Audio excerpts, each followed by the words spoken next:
Bismillahirrahmanirrahim. So students, today we are about to discuss the first law of thermodynamics. And before going towards the topic, we have some little terms which are very basic. We must know about them first and then we will move towards the topic of today.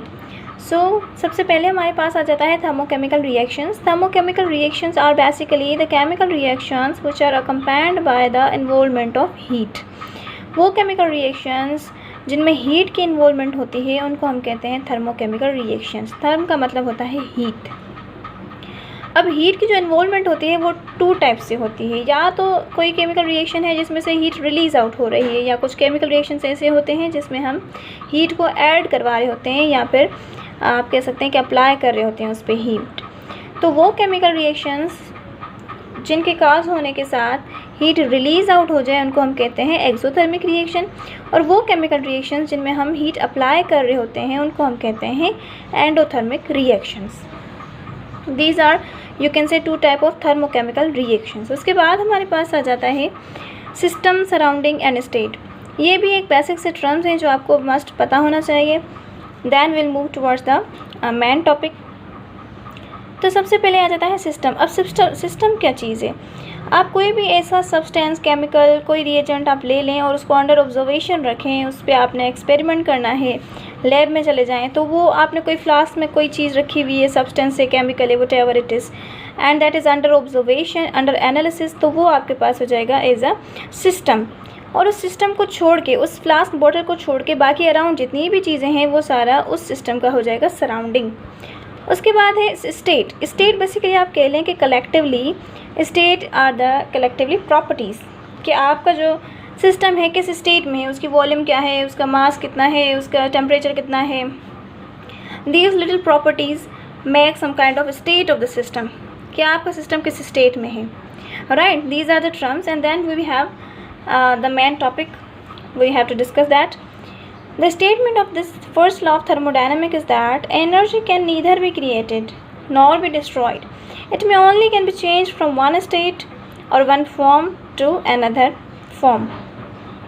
हमारे universe में जो energy का amount create हुआ है naturally, उस amount को ना तो आप डिस्ट्रॉय कर सकते हैं ना ही आप उसको क्रिएट कर सकते हैं. एक पर्टिकुलर फिक्स अमाउंट हमारे पास एनर्जी है.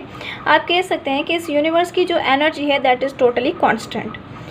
ये एनर्जी कांस्टेंट है. इस एनर्जी में ना आप एडिशन कर सकते हैं ना आप इसको डिस्ट्रॉय कर सकते हैं. हाँ, ये कर सकते हैं कि आप एनर्जी को एक स्टेट से, एक फॉर्म से दूसरे फॉर्म में कन्वर्ट कर सकते हैं, लेकिन आप क्रिएट नहीं कर सकते, डिस्ट्रॉय नहीं कर सकते. Right, that is the statement of this thermodynamic.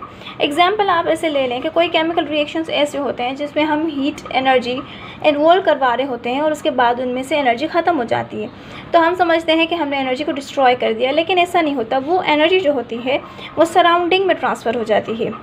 Right, तो कोई भी एनर्जी हमारे पास डिस्ट्रॉय नहीं होती. वो एक स्टेट से, आप कह सकते हैं कि एक कंटेनर से भी दूसरे सराउंडिंग में कन्वर्ट हो जाती है, एक फॉर्म से दूसरे फॉर्म में भी कन्वर्ट हो सकती है. That can not be destroyed, और आप इसको क्रिएट भी नहीं कर सकते. The amount of energy is fixed in the universe.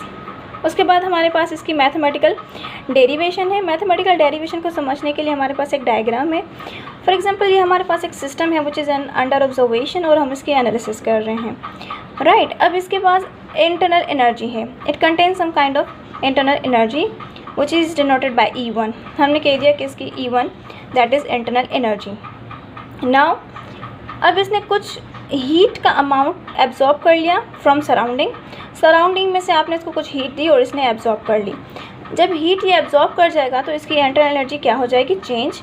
E1 से हो जाएगी E2, और जब ये इंटरनल एनर्जी इसकी चेंज हो जाएगी तो obviously it will have to do some work.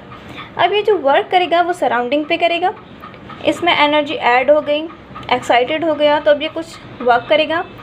ये जो वर्क डन करेगा वो सराउंडिंग पे करेगा, तो उसमें भी इसकी एनर्जी खर्च हो जाएगी.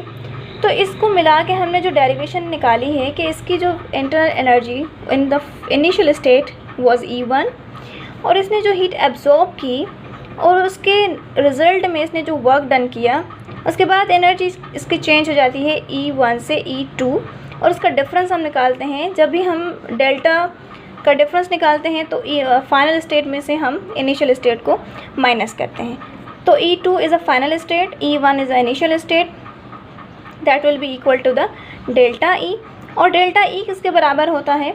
Delta E means energy change इसमें कितना आया वो डिसाइड करेगा कि आपने कितनी इसने हीट एब्जॉर्ब की है और इस एब्जॉर्ब हीट में से इसने वो एनर्जी वर्क डन कितना किया और उसमें कितनी यूटिलाइज़ की। तो ये हो जाएगा delta E is equals to Q minus W, the heat absorbed by the system from the surrounding minus work done by the system on the surrounding. That is the first and simplest mathematical derivation of first law of thermodynamics. इसके बाद हम discuss करेंगे इसके कुछ cases हैं, volume pressure work है, उसके बाद कांस्टेंट वॉल्यूम है, कांस्टेंट प्रेशर है। दैट वाज द सिंपलेस्ट एक एक्सप्लेनेशन थी कि इसमें है क्या। उसके बाद हम इसके इंशाल्लाह नेक्स्ट वीडियो में केसेस डिस्कस करेंगे।